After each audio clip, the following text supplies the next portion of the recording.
Hello and welcome. I'm Nancy Saucer. I'm Curator and Exhibitions Director at McLean Project for the Arts. And I'm here today talking with Simone Welsh, who's representing Broadway Gallery. And Broadway Gallery will be bringing three wonderful artists to MPAartfest in October.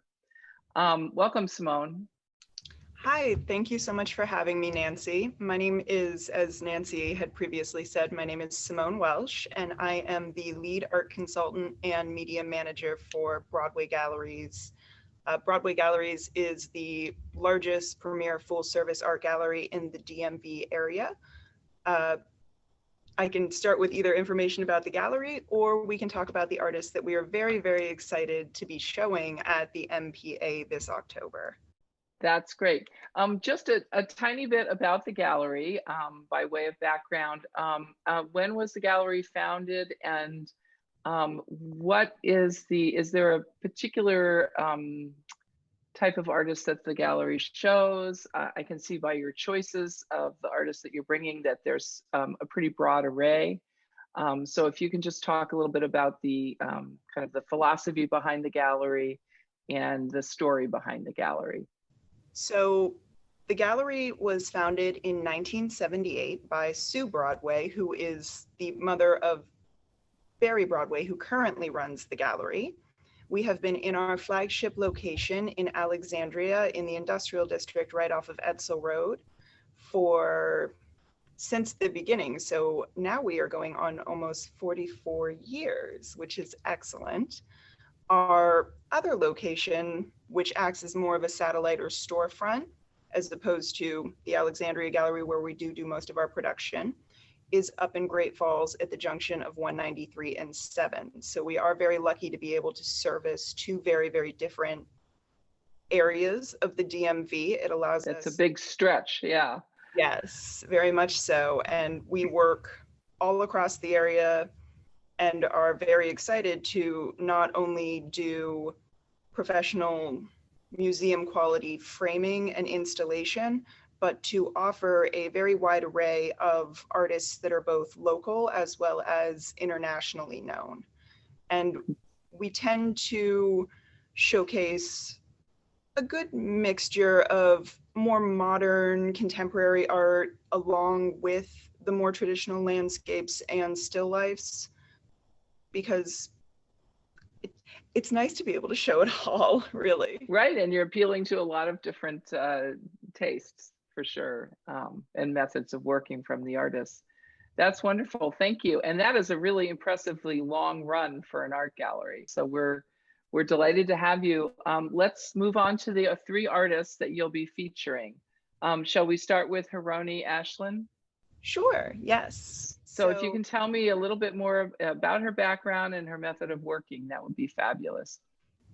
So Haroni Ashlyn is, of the three artists that we're going to be showing, the only out-of-area artist. She is a Japanese-Australian artist, and we are her sole gallery representation in the United States. So it's really exciting to be able to bring the type of work that she does, which is very three-dimensional, dynamic origami art. So the paintings, when hung on the wall, do have quite a sculptural quality to them.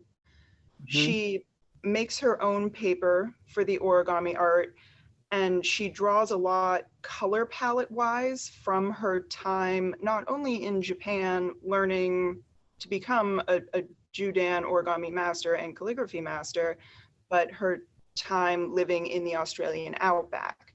So it's a really nice fusion of cultures where you can see in her work that there is a play between, obviously, the very Japanese elements of the paper folding and the cranes that she's using and the shapes that she's using, as well as the inherent storytelling of the Aboriginal culture. There's a lot of cross lines in her work, a lot of circular pieces where you can see that influence in what she does.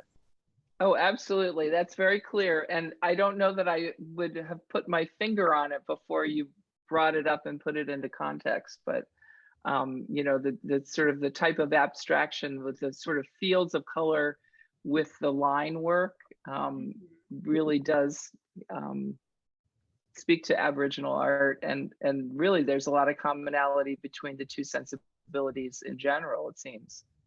Very much Yeah, so. Yes. yeah, that's wonderful. And how about Christine Lashley? What can you tell us about her?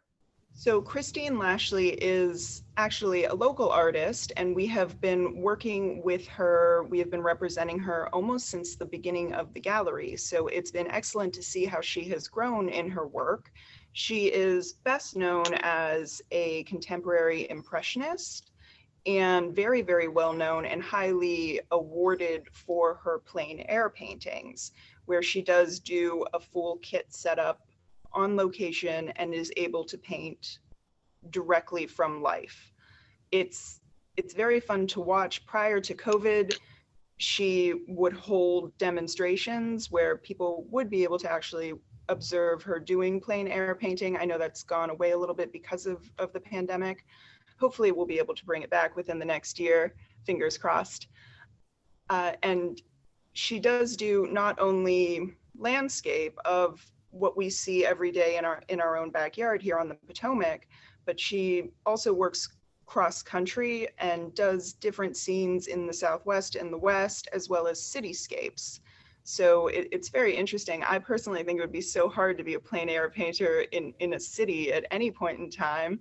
I'd be afraid of getting, run over in Georgetown, honestly. Well, and just all those people coming up and asking you questions and disturbing your flow would be difficult too. Yeah. Yeah. One of the things that I noticed in looking at her work is throughout all of her paintings, there's a looseness within her realism, which, goes to what you said about contemporary impressionism, but also there's a quality of light that somehow that follows no matter where she is. It's very distinctive of her work, it seems. She does like to do play on light where the impressionist painting isn't completely true to life, where it does have that element of like fantasy or fantastical realism without pushing the boundary of being overly hewn. And her brush strokes are magnificent at truly imparting light. I love the way she does clouds, are my favorite personally, because they truly do have that weight to them. And with much like a lot of impressionist painters, when you're very far away, it's such a like ultra clear image, and as you get closer you can really read more into it and see the brush strokes that she's used, the layering that she's used with the oil paint. And a bit more abstracted. Yeah. And I noticed that she teaches as well. She does. It looks like she has a pretty active schedule of workshops, and I guess that goes to what you're saying about demonstrations that she's doing in plein air. Yeah, wonderful.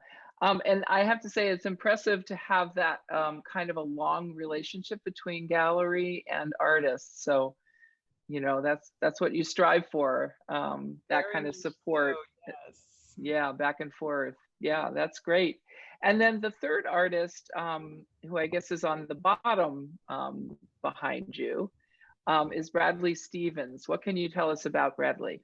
So he is a considerably more true to life realism painter, more contemporary realism where it isn't super ultra harsh or photorealistic.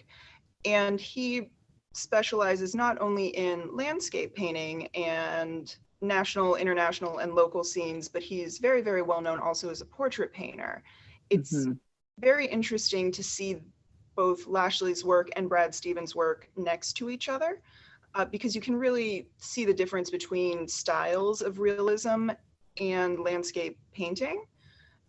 And again, both of those two artists, where obviously Haroni Ashlyn is completely abstracted, we are very, very excited to be showing things that are going to be a little bit more locally focused. A lot of really, really great paintings of Great Falls, of the Potomac, and of the surrounding area, because we live in such a fantastic place that it's really great to be able to truly bring the outdoors in. So it'll Yeah. be, we're very excited for the exhibition, especially to show these three artists in particular.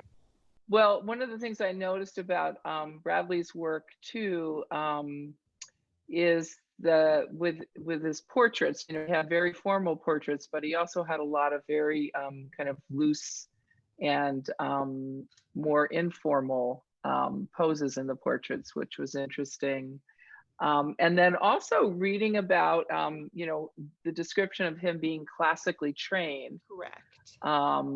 You know, going to going to GW, I guess it was, but that he put himself through this rigorous training, which artists sometimes do by going into the National Gallery and spending a tremendous amount of time copying masterworks to kind of build up those skills. That's impressive too. Great. Well, do you have anything else you want to add? I do not believe so. Again, this is our first year exhibiting at the MPA. We're very excited to do with it and work with y'all and to show these great artists. And we do, again, carry other artists. It's our gallery is not just limited to these three. They are the ones that we did select for this exhibition. But we have quite a wide array. So we hope to bring more things to the MPA to showcase different things as we continue our working relationship. That sounds great. And I think it's a really interesting combination, as I said, of artists working in different ways. So thank you so much, and I look forward to meeting you in October. Yes, you as well. Thank you so much, Nancy.